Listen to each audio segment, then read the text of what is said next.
Mood جو ہے یہ فکشن ہے، یعنی کہ یہ کہانی جو ہے یہ خیال پہ مبنی ہے، یہ اصل حقیقت پہ مبنی نہیں ہے، لیکن ریئلزم پہ لکھا گیا ہے۔ ایسی سچویشن لوگوں کے ساتھ، لوگوں کے خاندان کے ساتھ ہوئی ہوتی ہے۔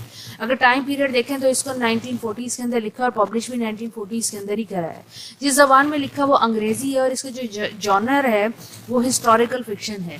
ہسٹری کے بارے میں ایک فکشنس سا خیال رکھا گیا ہے۔ جو امپورٹنٹ باتیں وہ میں ڈسکس کر چکی ہوں، پھر بھی اس ناول کے اندر اسٹوری دکھائی جاتی ہے ایک مسلم فیملی کی جو دلی میں رہتی ہے، اور وہ مسلم فیملی کس طریقے سے اسٹرگل کر رہی ہے اپنی کلچرل آئیڈینٹی کو سیکیور کرنے کے لیے، جبکہ برٹش رول جو ہے وہ تیزی سے ان کے اوپر نافذ کیا جا رہا ہے۔ کلونیلزم دکھایا جائے گا اور پولیٹیکل اپریس دکھایا جائے گا جو کہ فیملی اور آئیڈینٹی کرائسس کو شو کرے گا۔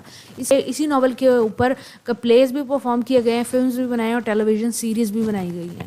اگر تھیم کا ذکر کریں تو سوشل اور پولیٹیکل چینج جو کہ سب کانٹیننٹ کے اندر آیا برٹش رول کے بعد، اور اس کے علاوہ فیملی ٹائز، آپ کو دو میل جو ہیں جو وہ آپ کو آپس میں کلیش کرتے ہوئے نظر آئیں گے، اور ان کی کلچرل ویلیوز جو ہیں وہ کنفلکٹ کے اندر آپ کو ٹوٹلی نظر آئیں گی۔ انڈیا کے مسلمانوں کے ویوز ہیں وہ آپ کو نظر آئیں گے۔ اس کے علاوہ آپ کو ایسٹ اور ویسٹ کلچر کا ایکسچینج ہوتا نظر آئے گا، جیسے جو باپ ہے وہ ٹریڈیشنل کلچر کو رکھتا ہے، وہ ایسٹ کے کلچر کو رکھتا ہے، اور جو بیٹا اس کا نیکسٹ جنریشن کے اندر آئے گا اس کا ٹریڈیشن چینج ہو چکا ہے، ماڈرن ہو چکا ہے، اور وہ ویسٹ کو فالو کرتا ہے۔ کہانی کی طرف جانے سے پہلے میں ڈسکس کرنا چاہوں گی کریکٹر لسٹ کو۔ دو کریکٹر اس کہانی کے اندر بہت زیادہ امپورٹنٹ ہے۔ ایک ہمارا پروٹیگنسٹ میر نہال امپورٹنٹ ہے جو کہ فادر ہے، اور اسی کا بیٹا اصغر ہے۔ جو فادر ہے اوبیسلی میر نہال، وہ ٹریڈیشن کو شو کرتا ہے، اولڈ کلچر کو شو کرتا ہے، اور ویسٹرنائزیشن سے نفرت کرتا ہے، کلونیلائزیشن سے نفرت کرتا ہے، لیکن اسی کا بیٹا جو اصغر ہے وہ اس سے کتنا مختلف ہے یہ کہانی کے اندر آپ کو نظر آئے گا۔ میر نہال جو ہے ایک گھر کا سربراہ ہے، ایک ایسے گھر کا سربراہ ہے جو کہ ٹریڈیشنل ویلیوز رکھتا ہے۔ اس کے علاوہ ریلیجیس ویلیو بھی ان کے ایکسٹینٹ کے اوپر ہیں، یعنی کہ باپ 5 وقت کا نمازی ہے، 5 وقت کی نماز پڑھتا ہے۔ اس کے علاوہ اس کی ڈفرینٹ سیکولر ہابیز بھی ہیں، جیسے کہ وہ پرندے پالتا ہے، جیسے ہمارے یہاں کبوتر پالے جاتے ہیں، وہ بھی کبوتر پالتا ہے اور شام کو ان کو اڑایا کرتا ہے، اور اس چیز کے اندر وہ فخر محسوس کرتا ہے کیونکہ دلی کی یہ ایک بہت فیمس ایکٹیویٹی ہے۔ اس کے علاوہ الکیمی کا بھی وہ شوقین ہے، یعنی کہ ڈفرینٹ کیمیکلس کو ملاتا ہے، ڈفرینٹ جڑی بوٹیوں کو ملاتا ہے، حکیم بھی ہے، علاج بھی کرتا ہے۔ اس کے علاوہ اس کا ایکسٹرا میرٹل افیئر بھی ہے، اور ایسا ہوتا بھی تھا کہ جو مسلمان سب کانٹیننٹس میں رہتے تھے وہ طوائفوں کے کوٹھوں پہ جایا کرتے تھے، تو یہ چیز یہاں پہ بہت زیادہ پرومیننٹ کر کے دکھائی ہے۔ جن سے ان کا ایکسٹرا میرٹل افیئر ہے وہ ایک ڈانسنگر ہیں جن کا نام ہے ببن جان۔ کہانی کے شروع میں ان کو جوان دکھایا جاتا ہے اور بتایا جاتا ہے کہ کس طریقے سے ان کے بہت زیادہ ایکسٹرا میرٹل افیئر رہے ہیں۔ ان کی ایک میڈ سرونٹ تھی دل چین، ان سے بھی ان کا ایک افیئر رہا۔ اس کے علاوہ دلی کے اندر ان کی ایک پریسٹیج تھی، لیکن یہ فورن لوگوں کو، برٹش لوگوں کو جن کو فرنگی کہتے تھے، انویڈرز کہتے تھے، ان سے نفرت کرتے تھے۔ برٹش رول کو بالکل پسند نہیں کرتے تھے، بالکل نفرت کرنے تک اس کی حد تک جا چکے تھے، لیکن کچھ کہہ نہیں سکتے تھے، آواز نہیں اٹھاتے تھے۔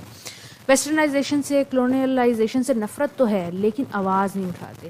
کہانی کے شروع میں ان کو اسٹرانگ میسکولائن پرسنالٹی دکھایا جاتا ہے، کمیونٹی کے اندر بھی ان کو ایک ایکٹیو ممبر دکھایا جاتا ہے، لیکن کہانی کے آخر کے اندر یہ ویک ہو جاتے ہیں، اکیلے ہو جاتے ہیں۔ ان کے دوست، احباب اور فیملی کے کئی ممبر مر چکے ہوتے ہیں۔ ان کے جو اپوزٹ ہے، ان کی جو نیکسٹ جنریشن ہے وہ ان کا بیٹا اصغر ہے، جو ان کا سب سے چھوٹا بیٹا ہے میر نہال کا اور بیگم نہال کا۔ یہ ریپرزینٹ کرتا ہے نیکسٹ جنریشن کو، کیونکہ یہ لیس ٹریڈیشنل ہے اور انگلش کلچر کو ایکسیپٹ کرتا ہے، جیسے کہ ان کے جیسے لباس، ان کا جیسے جوتا، ان کا جیسے اسٹائل ہے۔ اس کے علاوہ یہ شادی بھی محبت کی کرنا چاہتا ہے، اور جو یہ جس لڑکی کو پسند کرتا ہے وہ ان کی کاسٹ کی نہیں ہوتی، اور دوسری بات یہ کہ رتبے میں بھی ان کے برابر نہیں ہوتی۔ یہ دکھایا جاتا ہے کہ ایک سینسٹیو انسان ہے جو کہ بہت زیادہ رومانٹک بھی ہے۔ اس کے علاوہ اس کا چائلڈہڈ اتنا اچھا نہیں گزرا ہوتا، سفرنگ رہتی ہے کیونکہ مدر جو ہے ان کی وہ تھوڑا سا مینٹل بریک ڈاؤن کو شو کرتی ہیں، جیسے کہ ہماری لوکل مائیں کرتی ہیں۔ ان کی بھی کہانی میں بہت زیادہ ایکسٹرا میرٹل افیئر رہیں گے اور ہر کسی سے ان کو محبت ہو جاتی ہے۔ سب سے پہلی محبت ان کو مشتری بائی سے ہوتی ہے، یہ بھی ایک پروسٹیٹیوٹ فحاشہ، یا یوں کہا جائے کہ کوٹھے کی عورت ہے جس کو ہم ڈانسنگ گرل بھی کہہ سکتے ہیں۔ اس کے بعد بلقیس سے ہوتی ہے جو ان کے ہی دوست کی بہن ہوتی ہے، اس سے یہ شادی بھی کر لیتے ہیں، لیکن یہ اس سے شادی برقرار نہیں رکھ پاتے کیونکہ وہ ان کی توقعات پہ پورا نہیں اترتی۔ اس کے بعد زہرہ بلقیس کی چھوٹی بہن ہے، اس سے بھی محبت میں گرفتار ہو جاتے ہیں، لیکن یہ شادی صرف ایک سے ہی کر پائیں گے۔ اس کے علاوہ یہ زیادہ تر آپ کو انسیٹسفائڈ نظر آتے ہیں۔ اس کے علاوہ اپنی ہی زندگی میں مست ہیں اور اپنے ہی ریلیشن شپ پہ زیادہ فوکس کرتے ہیں, اپنی پرسنل لائف کی پرابلمس کو دیکھنا چاہتے ہیں اور اسی میں سب سے زیادہ ویک بھی نظر آتے ہیں. یہ 2 کریکٹر امپورٹنٹ ہے, باقی مائنر کریکٹر ہیں ان کو مائنر طور پہ ڈیٹیل میں ڈسکس کرتے ہیں. بیگم نہال جو ہیں وہ مسٹر نہال کی وائف ہیں, فیملی کا سینٹر ہیں, بیٹے سے بہت محبت کرتی ہیں. یہاں پہ آپ کو ایڈیپس کمپلیکس نظر آئے گا کیونکہ ماں بیٹے کا ریلیشن بہت زیادہ اسٹرانگ ہے جبکہ باپ اور بیٹے کا ریلیشن بہت زیادہ ویک ہے. اس کے علاوہ یہ ٹریڈیشنل خیالات رکھتی ہیں لیکن یہ فلیکسیبل ہیں اپنے بیٹے کے لیے کیونکہ اپنے بیٹے کو آبجیکٹ نہیں کر پاتی. اس کے بعد بلقیس ہے. بلقیس جو ہے وہ لور ہے اصغر کی, یعنی کہ بیٹی کی لور ہے, اور وہ اس سے شادی, بلقیس اصغر سے شادی بھی کرتی ہے لیکن ان کی شادی چل نہیں پاتی کیونکہ بلقیس اصغر کی ایکسپیکٹیشن پہ پورا نہیں اترتی. اس کے علاوہ حبیب الدین اصغر کا بڑا بھائی ہے جو کہ گھر کا سب سے پسندیدہ بیٹا ہے باپ کا کیونکہ یہ ساری ٹریڈیشنل ویلیوز کو رکھتا ہے, لیکن کہانی کے آخر کے اندر اس کو ٹیوبرکلوسس ٹی بی ہو جاتا ہے اور اس کی موت ہو جاتی ہے. بیگم جمال نظر آئیں گی آپ, ان کا بھی امپورٹنٹ کریکٹر ہے. یہ میر نہال کی سسٹر ان لا ہیں. یہ گوسپ کرنا بڑا پسند کرتی ہیں اور ان کی گوسپ کی وجہ سے خاندان میں بڑی ٹربل ہوتی ہے. زہرا ہے, یہ بلقیس کی چھوٹی بہن ہے اور بلقیس کے بعد اصغر کو اسی سے محبت ہو جاتی ہے. بیگم وحید آپ کو نظر آئیں گی جو اصغر کی بڑی بہن ہے, اصغر سے بہت محبت کرتی ہے اور اس کا شادی کرنے میں بڑا ساتھ دیتی ہے. مہرو آپ کو نظر آئے گی, اصغر کی چھوٹی بہن ہے جس کا خیال یہ ہوتا ہے کہ وہ کسی شہزادے سے شادی کرے گی لیکن آخر میں اس کی شادی ایک ایسے انسان سے ہوتی ہے جس کا چہرہ بھی گولی لگنے کی وجہ سے خراب ہو چکا ہوتا ہے. اب ٹوائلائٹ ان دلی کی سمری کو ڈسکس کرتے ہیں. جیسے ہی سٹوری سٹارٹ ہوتی ہے, میاں بیوی مسٹر نہال اور بیگم نہال جو ہیں وہ آپس میں بات کر رہے ہوتے ہیں کہ ہمیں اب اصغر کی شادی کر دینی چاہیے, اس کی شادی کی عمر آ گئی ہے, ہمیں اس کے لیے دلہن ڈھونڈنی چاہیے. جس پہ اصغر کو دکھایا جاتا ہے بیسیکلی اصغر کسی اور سے محبت کرتا ہے اور اپنے ہی دوست بندو کی چھوٹی بہن بلقیس سے محبت کرتا ہے.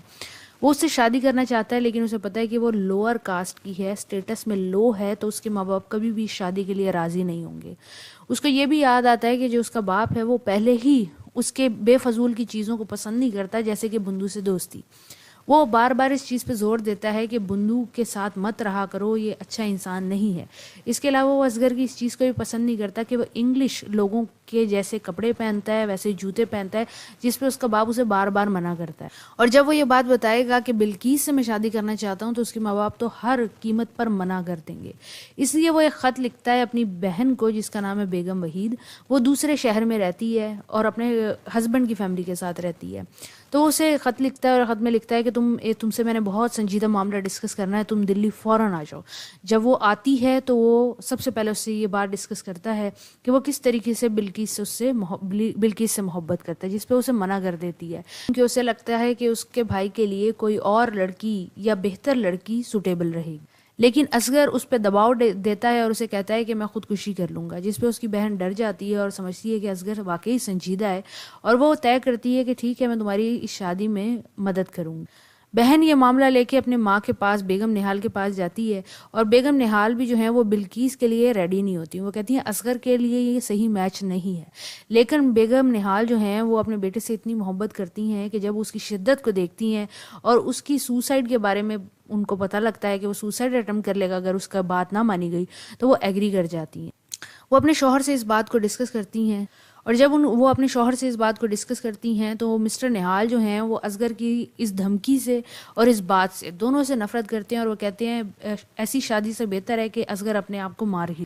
جس میں اس کی ماں کو دکھ ہوتا ہے اور اس کی ماں یہ سوچتی ہے کہ اگر اس نے اپنا بیٹا بچانا ہے تو اسے خود شادی کا پروپوزل لے کے جانا ہوگا اور مسٹر نہال جو ہیں وہ مان ہی جائیں گے. جب شادی کے لیے ہاں ہو جائے گی تو ایونچولی وہ ایگری کر ہی جائیں گے. جب تک کہ ماں رشتہ لے کے نہیں جاتی اور ہاں نہیں ہوتی, اتنے ٹائم پیریڈ کے لیے اصغر کو اس کی بہن بیگم وحید کے ساتھ بھیج دیا جاتا ہے تاکہ اس کی اور اس کے باپ کی کوئی لڑائی نہ ہو ان کے درمیان میں, جیسے کہ عمومی طور پہ بحث و مباحثہ ہوتا ہے ڈفرینٹ چیزوں پہ, اس چیز پر نہ ہو. کچھ دن گزر جاتے ہیں. جو میر نہال ہیں وہ لیس وغیرہ کی جو دکان ہے اس سے واپس آ رہے ہوتے ہیں. واپسی پہ انہوں نے ببن جان کے پاس جو ان کی ایک مسٹریس ہیں ان کو بھی دیکھنے جانا ہوتا ہے کیونکہ وہ علیل ہوتی ہیں, اور گھر آتے وہ پیجنس کے ساتھ یعنی کہ اپنے جو انہوں نے کبوتر پالے ہوئے ہوتے ہیں ان میں مصروف ہو جاتے ہیں. وہ کبوتر اس لیے پالتے ہیں کیونکہ دلی کے اندر کبوتر پالنا جو ہے ٹائم پاس ہے. اس کے علاوہ یہ ایک ایسا ٹائم پاس ہے جو کہ نواب لوگ رکھا کرتے ہیں, اور دلی کے اندر باقاعدہ مقابلہ ہوتا ہے کہ مغرب کے ٹائم پہ کبوتر کو اڑایا جاتا تھا, اور پھر جو زیادہ اچھا کبوتر باز ہوتا تھا وہ زیادہ کبوتر لے کے اپنے پنجرے میں واپس اترا کرتے تھے. میر نہال جو ہیں وہ بہت زیادہ کبوتروں کے شوقین تھے, تو وہ کبوتر باز بھی تھے. ایک دن وہ کبوتروں کے ساتھ اپنا وقت گزار رہے ہوتے ہیں کہ انہیں پتہ لگتا ہے کہ ببن جان کی طبیعت خراب ہو گئی ہے. وہ فوراً سے پہلے ببن جان کے پاس ان کے رہائش گاہ پہ پہنچتے ہیں تو انہیں پتہ لگتا ہے کہ ببن جان مر چکی ہیں, جس پہ وہ بہت افسردہ گھر پہ واپس آتے ہیں. جب وہ گھر پہ آتے ہیں تو انہیں پتہ لگتا ہے کہ بہت سارے جو کبوتر ہیں ان کو تو بلی کھا گئی ہے اور بہت کم کبوتر بچے ہیں پنجرے کے اندر, جس پہ وہ بہت زیادہ افسردہ ہو جاتے ہیں. چیز کو جب میر نہال دیکھتے ہیں تو وہ بہت زیادہ ڈس اپوائنٹ ہو جاتے ہیں, اور ان کو اپنے ڈیسیجنز پہ دوبارہ سوچنے کا موقع ملتا ہے, اور وہ سوچتے ہیں کہ انہیں اصغر کو نہیں روکنا چاہیے شادی کے لیے بلقیس سے, کیونکہ زندگی تو بہت ہی مختصر ہے. جس پہ وہ اپنی بیوی کو کہتے ہیں کہ میں نے اصغر کو شادی کی اجازت دی, لیکن وہ اسٹل اب بھی ایگری نہیں کرتے کہ بلقیس اصغر کے لیے ایک پرفیکٹ میچ ہے. کچھ وقت گزر جاتا ہے. اصغر جو اپنی بہن کے ساتھ گیا ہوتا ہے اس کو ایک جاب بھی مل گئی ہوتی ہے. جب وہ رمضان کی چھٹیاں گزارنے کے لیے گھر واپس آتا ہے تو وہ اپنے باپ کے ہاتھ پہ کمائی رکھتا ہے, جس پہ میر نہال بہت زیادہ خوش ہو جاتے ہیں. وہ اصغر کو معاف کر دیتے ہیں. شادی کی تیاریاں شروع ہو جاتی ہیں اور شادی کی تاریخ رکھی جاتی ہے دسمبر کی 1911 کی. اسی سیم منتھ کے اندر برٹش اتھارٹی ایک سیریمنی کا بھی اعلان کرتے ہیں, جس کے اندر وہ آنر سیریمنی جس کو کہتے ہیں, جس کے اندر جو نیو کنگ برٹش کا انڈیا پہ نافذ کیا جاتا ہے اس کی تاج پوشی ہوتی ہے. اس کو دربار کا دن کہا جاتا ہے. بیسیکلی اس ٹائم پیریڈ کے اندر وہ سٹی کے جتنے بھی امیر اور بڑے لوگ ہوتے ہیں ان کو اس سیریمنی کے لیے بلاتے ہیں. اب سٹی کے جو لوگ ہیں ان کی ڈبل فیلنگ ہوتی ہیں, وہ جن کو فرنگی کہتے تھے, جن کو گورے کہتے تھے, جن کو وہ پسند نہیں کرتے تھے, بیسیکلی اب انہی لوگوں کو وہ اپنے اوپر مسلط ہوتا دیکھیں گے.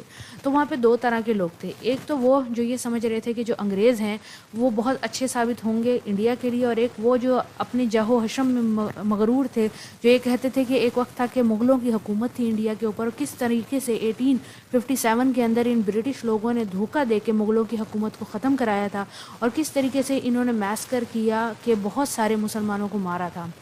مسٹر میر نہال جو ہیں وہ اسی سوچ کے مالک تھے کہ مغلوں کی حکومت اچھی ہونی چاہیے تھی. تو اس ٹائم پیریڈ پہ بھی ان کا موڈ بہت زیادہ خراب ہو جاتا ہے. وہ پوری فیملی کے ساتھ اس ایونٹ کو اٹینڈ تو کرتے ہیں, لیکن یہ ساری چیزیں ان کو بہت زیادہ اداس کر دیتی ہیں اور ان کو ناسٹیلجک بنا دیتی ہیں کہ ان کی کنٹری کے اندر کس طریقے سے ایک ٹائم پیریڈ میں گلوری تھی اور اب وہ انڈر کلونیلزم. آخر کار وہ دن آ جاتا ہے جب اصغر کی شادی ہوتی ہے. شادی بڑے پیمانے پہ کی جاتی ہے جیسے کہ عمومی طور پر پاکستان کے اندر کی جاتی ہے, لیکن شادی کے اندر کچھ ٹینشنیں بھی ہوتی ہیں, جیسے کہ دولہے والے جو ہیں وہ دلہن والوں کے ساتھ کوئی ایک مذاق کر دیتے ہیں, جس پہ دلہن کی جو کزن ہے وہ برا مان جاتی ہے, لیکن دلہن کی کزن وغیرہ بھی کوئی پلان بناتے ہیں اور دولہے کی فیملی کے ساتھ کوئی مذاق کرتے ہیں, جس پہ وہ ایون کر لیتے ہیں اپنے اکاؤنٹس. اس کے بعد ساری شادی جو ہے وہ پرسکون گزرتی ہے. تھوڑے بہت معاملات ہوتے ہیں. اصغر بہت زیادہ خوش نظر آ رہا ہوتا ہے, لیکن عجیب بھی محسوس کر رہا ہوتا ہے کیونکہ وہ ایک شادی کے بندھن میں بننے والا ہوتا ہے, اور اس نے جو شادی تصور کی ہوتی ہے وہ شادی میں داخل ہونے والا ہوتا ہے. لیکن جب وہ شادی میں داخل ہوتا ہے تو اس کو پتہ لگتا ہے کہ بلقیس ویسی لڑکی نہیں ہے جیسی کہ وہ چاہتا تھا, کیونکہ بلقیس بہت زیادہ شائع لڑکی ہے اور وہ اس کو ایسے ورشپ کرتی ہے جیسے کہ وہ خدا کو ورشپ کر سکتی ہے, یعنی کہ اس کی بہت زیادہ عزت کرتی ہے. وہ بہت زیادہ اوپن نہیں ہے جیسے کہ اصغر کے پریویس افیئر رہ چکے ہیں. فلرٹیس رومانس کا عادی ہوتا ہے, لیکن جب اس کی شادی ایک نیک عورت سے ہوتی ہے تو اسے بہت زیادہ اپیل نہیں کر رہی ہوتی. لیکن آن دا ادر ہینڈ جو میر نہال کی بیوی اور میر نہال دونوں اس کو پسند کرنے لگتے ہیں. بیگم نہال جو ہے اس کو پہلے پسند کرتی ہیں, اور میر نہال بھی آہستہ آہستہ اپنی بہو کو پسند کرنے لگتے ہیں کیونکہ وہ ان کا اچھا کھانا بنا کے دیتی ہے تو وہ اس کو اپریشیٹ کرتے ہیں. کچھ وقت گزر جاتا ہے. بلقیس ایک بچے کو پیدا کرتی ہے, اس کے فادر کی بھی ڈیتھ ہو جاتی ہے, تو اصغر اور بلقیس دونوں اپنی ساس کے گھر جا کے رہنے لگ جاتے ہیں, یعنی کہ بلقیس کی امی کے گھر جا کے رہنے لگتے ہیں. اصغر اپنی بیٹی سے تو بہت زیادہ محبت دکھاتا ہے جو اس کی بچی پیدا ہوئی ہے, لیکن اپنی بیوی سے وہ اتنی محبت نہیں دکھا رہا ہوتا. وقت گزرتا چلا جاتا ہے اور وہ دن بدن اپنی بیوی کی طرف سے غافل ہوتا چلا جا رہا ہوتا ہے, حتیٰ کہ وہ اپنی گھر کی ماسی کو زیادہ اٹینشن دے رہا ہوتا ہے. بلقیس وقت گزرنے کے ساتھ ساتھ بیمار پڑ جاتی ہے اور بستر کی ہو کے رہ جاتی ہے. کافی حکیم اور فقیر اس کا علاج کرتے ہیں, جیسے کہ مسلمانوں کے اندر حکیموں کا علاج اور فقیروں پہ دم درود کرایا جاتا ہے, لیکن اس کی کنڈیشن بہتر نہیں ہوتی. پھر ایک رات ایسی آتی ہے کہ جب اصغر بلقیس کو دیکھتا ہے کہ وہ بہت زیادہ ہڈی کھال ہو چکی ہے, تو وہ اپنی بیوی سے معافی مانگتا ہے اور کہتا ہے کہ اسے اچھے ڈاکٹر کو دکھائیں گے. تو وہ جب اچھے ڈاکٹر کو دکھاتے ہیں تو وہ بتاتے ہیں کہ بلقیس کو ٹی بی ہو چکی ہے اور ٹی بی زیادہ حد تک پھیل چکی ہے. تو وہ اپنی بیوی سے وعدہ کرتا ہے کہ علاج کے بعد وہ اس کا خیال رکھے گا، جس چیز سے بلقیس کی طبیعت میں بہتری آنے لگتی ہے۔ اسی ٹائم پیریڈ کے اندر ورلڈ وار 1 سٹارٹ ہو جاتی ہے اور بہت سارے انڈین جو ہیں وہ برٹش آرمی کو جوائن کرتے ہیں۔ میر نہال کی طبیعت دکھائی جاتی ہے کہ اس کو فالج ہو چکا ہے اور وہ بستر کے اوپر ہو چکا ہے، اس کی موبلٹی ختم ہو گئی ہے، وہ موو نہیں کر سکتا، جس پہ اس کی جو بیوی ہے بیگم نہال وہ خدمت بھی کرتی ہے، اپنے شوہر سے محبت بھی کرتی ہے، لیکن وہ دن بدن آنکھوں کی روشنی کھوتی چلی جا رہی ہے، جس کی وجہ سے گھر کے کام کرنا بہت زیادہ مشکل ہو گئے ہیں۔ کئی سال گزر جاتے ہیں، جو ورلڈ وار 1 ہے وہ ختم ہو جاتی ہے، لیکن دلی کے اندر اسپینش فلو آتا ہے۔ اسپینش فلو جو ہے وہ بہت سارے لوگوں کو پلیگ کی طرح پھیل جاتا ہے اور اتنے لوگ مرنے لگتے ہیں کہ دفنانے کی جگہ نہیں رہتی، اور بلقیس کو بھی یہ فلو لگ جاتا ہے۔